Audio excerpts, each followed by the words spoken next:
귀농귀촌 인구가 이미 46만 명을 넘어섰습니다. 포스트 코로나 시대에 귀농귀촌 인구가 늘 것이다. 청년층이 창업을 하기도 취업을 하기도 굉장히 어려운 상황들이 농촌 생활에도 이제 눈을 돌리시는 것 같긴 하고요. 새로운 내 삶의 방식을 좀 찾아서 내 고향으로 돌아가야겠다. 모르는 것보다 아는 것이 더 많다. 자팍다식한 기자들의 신개념 토크쇼. 전남 기자회견.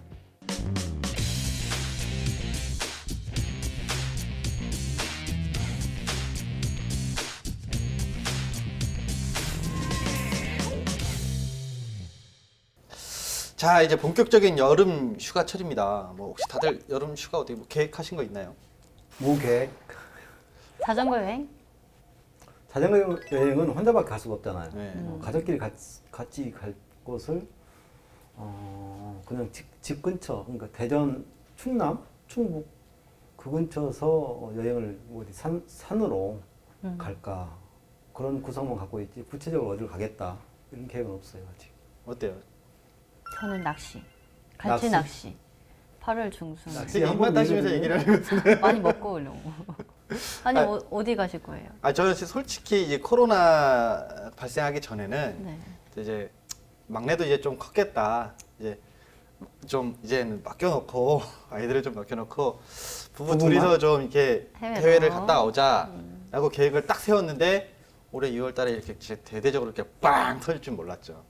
그래서 또 이제 그런데다가 와이프가 이제 학교 선생님이다 보니까 방학이 줄었어요. 네, 그렇죠. 축소됐죠. 네. 그래서 이제 8월 말에나 좀 이제 어떻게 좀 가야 될 것 같은데 뭐 국내에서는 솔직히 이제 애들 놔두고 어디 가기도 좀 그렇고 애들 챙겨줘야 될 것 같아서 그냥 저도 인근에 아까 이제 뭐 전에 말씀드렸던 제가 이제 남들 잘 가지 않는 갯벌을 알거든요. 인천 내에서도. 그러니까 저도 이제 어린 시절 그 갯벌에서 놀고 자랐던 기억이 있어서 가기가 좋긴 좋더라고요. 근데 아이들을 데리고 갔을 때 사람들도 많이 안 마주치고 할 수 있는 곳이라 사람을 피해서 가야 갈 수밖에 없는 이제 휴가가 됐어요. 그래서 맞아요. 해수욕장을 많이 피하고 뭐 산, 뭐 아니면 뭐 체험마을, 농촌 체험마을 이런 데를 많이 선호하고 또 뭐 좀 그 숙박지도 굉장히 비싼데 좀 사람들이 많이 없는 곳을 택한다고 그렇게 보도가 나오고 있어요. 그래서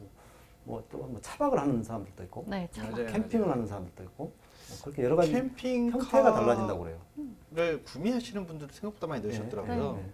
유튜브에 그 캠핑카만 이렇게 홍보하는 그 채널이 있어요. 아. 너무너무 그냥 그 아무튼 럭셔리하고 뭐 그런 걸 봤어요. 내가. 저도 진짜 돈만 있다 그러면 사고 싶을 정도로 너무 좋은 캠핑카들이 많더라고요.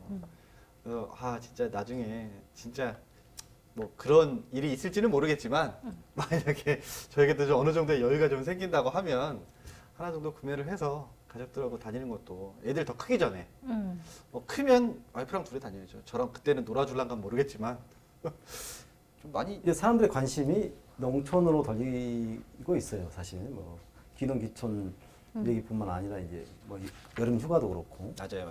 오늘 이 기회에 그냥 귀농귀촌과 관련된 이야기를 좀 해보시는 것도 나쁘지 않을 것 같아요. 저희가 이제 뭐 경기 침체로 사실은 일자리들도 많이 줄어든 상황에 이런 귀농귀촌으로 눈을 돌리시는 분들도 굉장히 많은 것 같거든요. 특히 또 우리 전남 같은 경우는 또 다른 지역에 비해서 또 귀농귀촌 인구가 사실 좀 많은 그렇죠. 편인데 뭐 오늘 이 귀농귀촌에 대한 이야기를 좀 나눠볼까 합니다. 먼저 영상 보고 확인하시죠.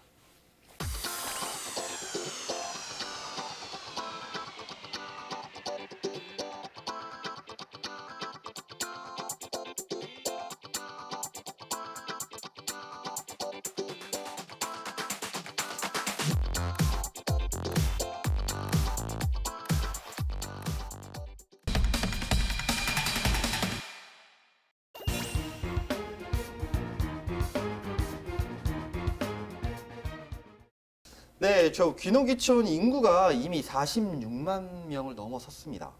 굉장히 많은 인구예요. 정말 많은 거죠. 46만 명이면 지자체 하나, 두 개 정도의 인구수인데. 그죠. 순천 아니 여수 광양 정도 합쳤을 때. 이게 포스트 코로나 시대에 귀농귀촌 인구가 늘 것이다. 다 그렇게 전망을 하고 있어요, 사실. 사실 뭐 이게 보면 뭐 지난해 이제 통계조사를 봐도 네. 30대 이하의 젊은 층의 귀촌, 또 60 60대 이상의 귀농 네. 계속 늘고 있는 것 같더라고요. 지난 6월에 그 농어촌 취업자 수도 굉장히 늘었어요. 그래서 155만 명. 와.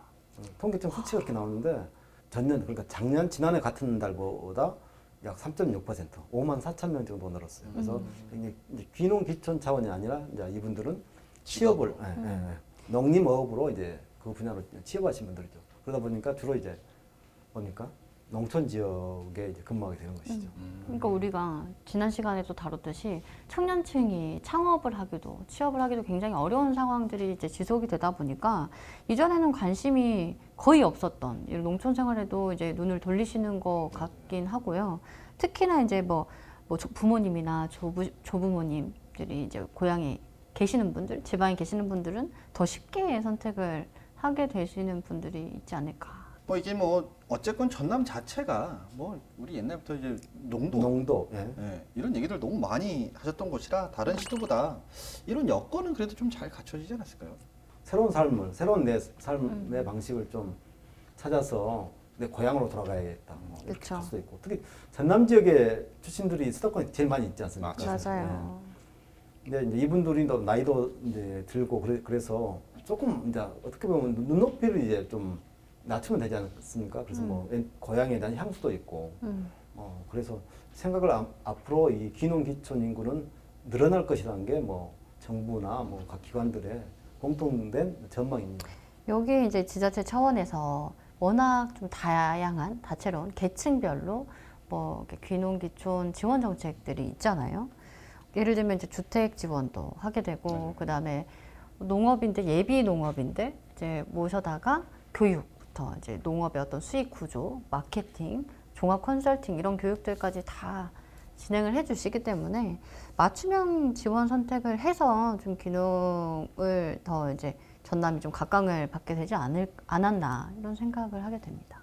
사실 이게 보니까 이제 전남 같은 경우는 아무래도 뭐 우리가 이제 뭐 우리 농도만 있는 게 아니라 또 이제 바닷가도 있다 보니까 귀농만 귀요? 하시는 게 아니라 귀어도 많이 하시거든요, 그렇죠. 사실은. 네.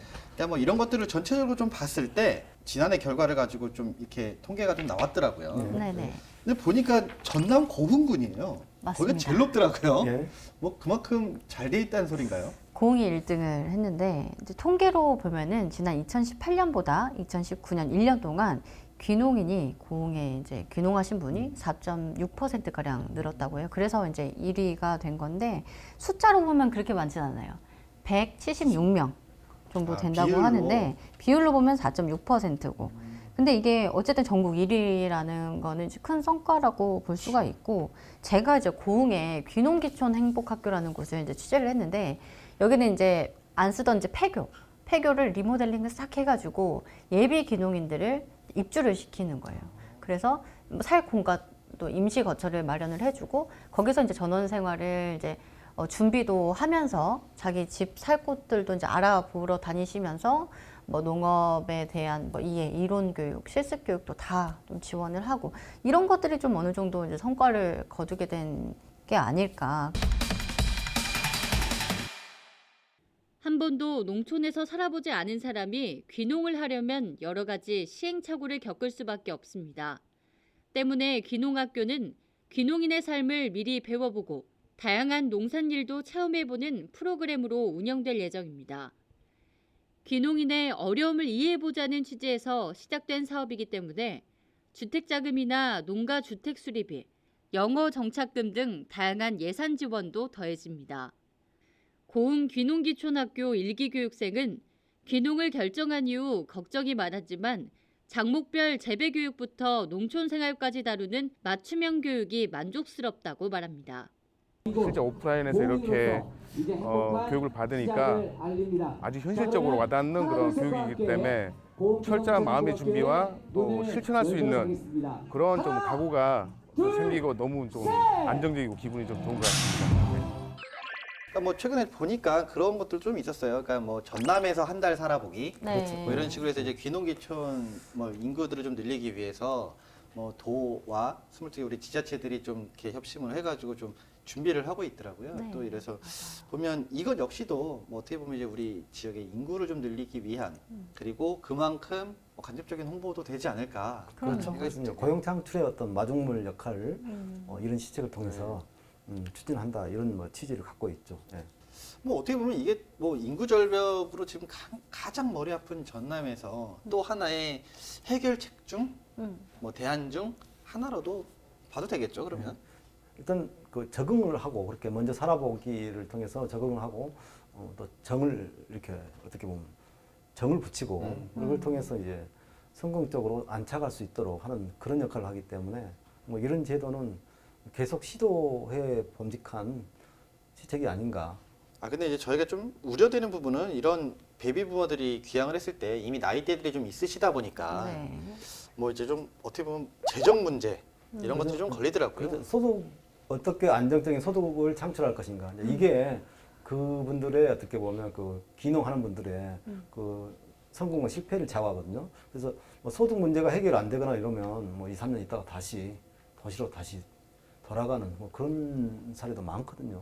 저는 제 부모님이 항상 그 전원 생활을 꿈꾸시거든요.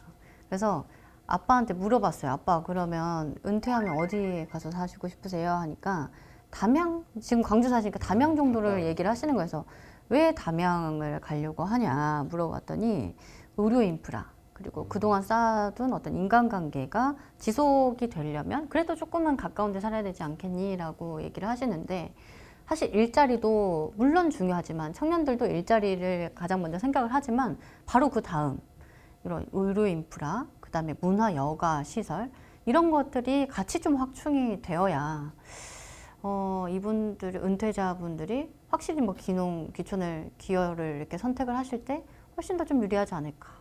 어쨌건 뭐 이런 것들 문제들을 해결하기 위해서 각 지자체별로 어쨌건 귀농인들, 귀촌인들을 위해서 정책들을 좀 마련을 했을 것 같아요. 강진 같은 경우에가 뭐 귀농 그러니까 사관학교, 귀농 사관학교를 운영하면서 여러 가지 뭐 영농 정착 지원 사업을 하고 있는데 뭐 농업 창업 주택을 구입할 때는 여기에 대해서 굉장히 뭐 5년 거치 10년 상환 이렇게 장기간 이렇게 지원하는 것도 있고 뭐 그것도 뭐 연리가 2% 정도밖에 안 되게 뭐 창업 자금도 뭐 최대 3억 원까지 네, 하고 그래서 나가시는 분도 강진에서 귀농을 하셨는데 아무런 연고가 없어요. 근데 꽃을 이렇게 재배해 화훼 재배를 해가지고 뭐 일본으로도 수출하고 코로나 이전에는 하고 뭐 유럽이나 이쪽 뭐 이태리도 이렇게 뭐 견학 갔다고 그랬는데 아무튼 그 지자체에서 그분들을 어떻게 이렇게 케어할 수 있는 그런 시스템이 갖춰진 데일수록 귀농 인구가 많은 것 같아요. 네, 저는 이제 광양을 좀 소개를 하고 싶은데 주요 타겟층은 사실 이제 장년층이거든요. 광양시가 좀 들여다보고 있는 층이. 그래서 광양시가 올해 330억 원 정도를 들여서 은퇴자들을 위한 지원 시책을 마련을 했는데요.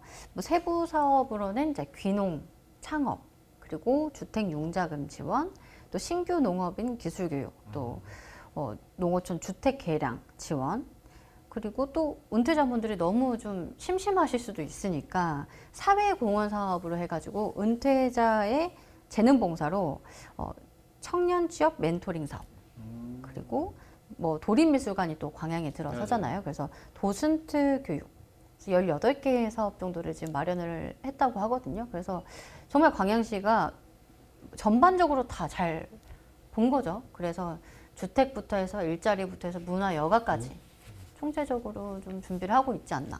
그래서 좀 소개를 해드리고 싶었어요. 해남군이 예비 귀농 귀촌인들과의 현장 소통에 나섰습니다.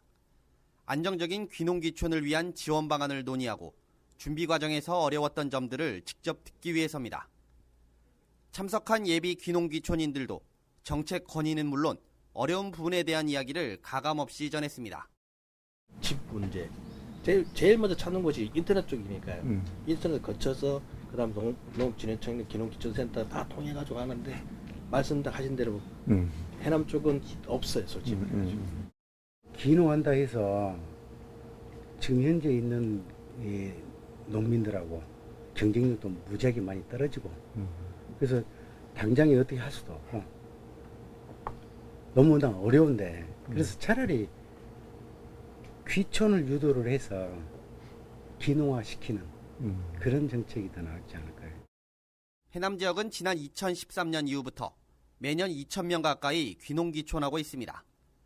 농사의 기초가 되는 토지가 많아 귀농에 한몫하고 있습니다. 지난 2016년부터는 귀농귀촌 희망센터를 열고 관련 정보 제공과 맞춤형 종합 상담, 영농체험 프로그램과 지원 사업 등을 진행하고 있습니다. 해남군은 매년 들어오는 2천여 명의 귀농귀촌인 외에도 도시민들이 더 많이 올 수 있도록 현장 소통 간담회에서 나온 의견을 정책에 반영하겠다는 계획입니다.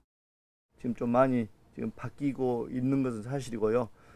아까 말씀하신 대로 일부와 이런 부분들 안 된 것들은 그때그때 좀 또 이렇게 보완을 해 나가렵니다. 그래서 우리 군이 이런 새로운 모습을 보여주고 있다. 뭐 이게 보니까 뭐 영암 같은 경우는 오히려 반대로 이거를 소개를 하기 위해서 뭐 서울에 뭐 이런 서울 시민들에게 농업 농촌에 다양한 기회를 좀 제공하고자 서울 농장을 좀 운영하겠다 해서 이걸 좀 앞두고 있더라고요. 예. 이것도 좀 특이한 것 같은데 사실 보면 이제 귀농귀촌의 패러다임도 좀 이제 많이 바뀌어야 되지 않나. 단순하게 진짜 옛날처럼 내려와서 무턱대고 농사 지면 되겠지. 뭐 물고기 잡으면 되겠지. 뭐 이건 알아서 살아라 이렇게 이건 아닌 것 그런 같아요.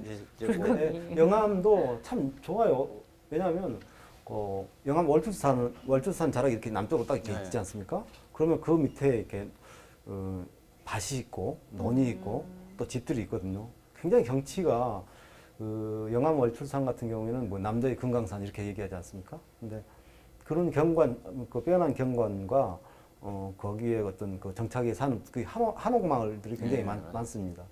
영암 같은 경우에는. 그래서 그런 분위기를 보고 일단 또 호감이 가고 그래서 영암군 나름대로의 그런 그 적극적으로 유치하기 위한 그러니까 귀농인들을 유치하기 위한 시책들을 아주 활력 있게 추진하고 있는 것으로 그렇게 알고 있습니다.